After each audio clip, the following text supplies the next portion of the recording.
Bien-aimés frères et sœurs en Jésus, la grâce, la paix et la miséricorde nous sont données de la part de Dieu le Père et de Jésus-Christ, son Fils, notre Sauveur. Amen. Pour notre méditation de ce jour, nous allons lire dans le livre de Luc au chapitre 19, du 1er au 4e verset.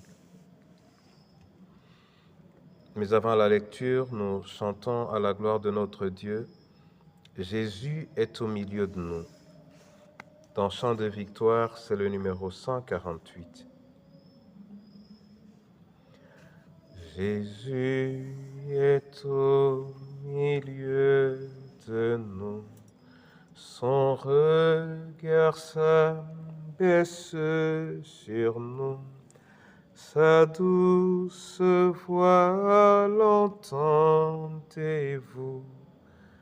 Je veux vous bénir tous. Je veux vous bénir tous. Je veux vous bénir tous. Sa douce voix l'entendez-vous. Je veux vous bénir tous. Alléluia. Prions Dieu. Père, entre tes mains nous nous remettons. Couvre-nous de ton esprit et dirige-nous le long de ce moment dans le précieux nom de Jésus. Amen. Luc 19, 1 à 4. Là, il est écrit: Jésus, étant entré dans Jéricho, traversait la ville.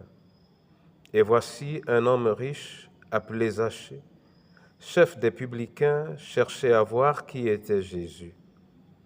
Mais il ne pouvait y parvenir à cause de la foule, car il était de petite taille. Il courut en avant et monta sur un sycomore pour le voir, parce qu'il devait passer par là. Amen.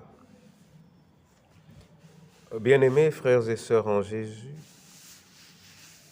cette petite histoire est le commencement de l'épisode de Zachée dans la perspective de sa rencontre avec le Christ.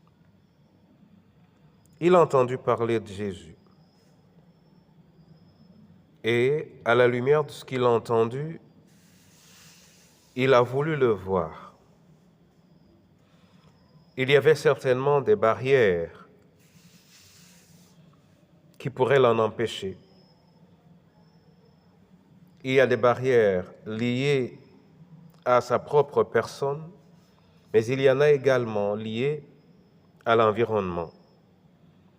Et la combinaison des deux fait en sorte que sa taille ne lui soit pas favorable à cause de la foule.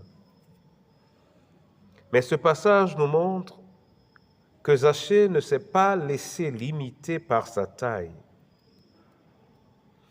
Il a trouvé une solution à sa taille en rapport avec la foule. Il a cherché un arbre. Autour de Zachée, certainement plusieurs personnes n'auraient pu monter sur l'arbre, mais la Bible ne nous indique pas qu'il y avait une multitude de personnes sur cet arbre. Mais Zachée a compensé sa faille, sa faiblesse ou sa limite en se perchant sur un arbre.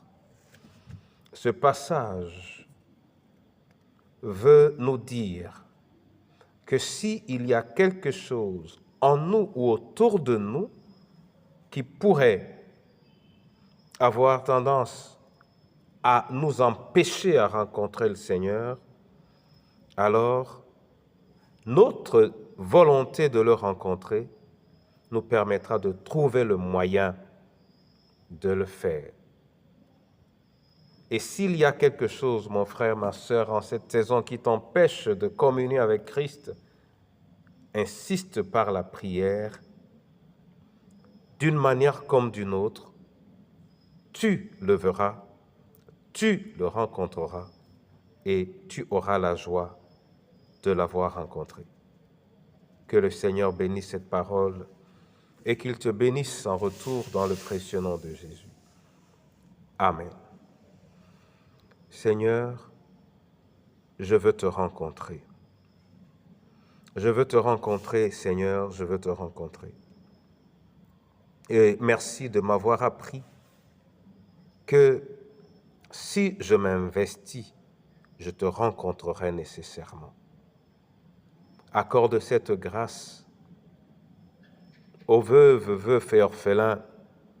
Accorde cette grâce à nos différentes familles et que ton Église n'ait pour but et fondement que de favoriser la rencontre avec toi. Entre tes mains, je remets cette journée, Seigneur. Bénis-la au nom du Père, du Fils et du Saint-Esprit. Notre Père qui es aux cieux, que ton nom soit sanctifié, que ton règne vienne, que ta volonté soit faite sur la terre comme au ciel. Donne-nous aujourd'hui notre pain de ce jour. Pardonne nos offenses, comme nous pardonnons aussi à ceux qui nous ont offensés. Et ne nous soumets pas à la tentation, mais délivre-nous du mal, car c'est à toi qu'appartiennent le règne, la puissance et la gloire pour les siècles des siècles. Amen. Que l'Éternel lui-même ouvre les écluses des cieux au-dessus de vous et qu'il vous accorde son onction de restauration et de guérison au nom du Père, du Fils et du Saint-Esprit. Amen.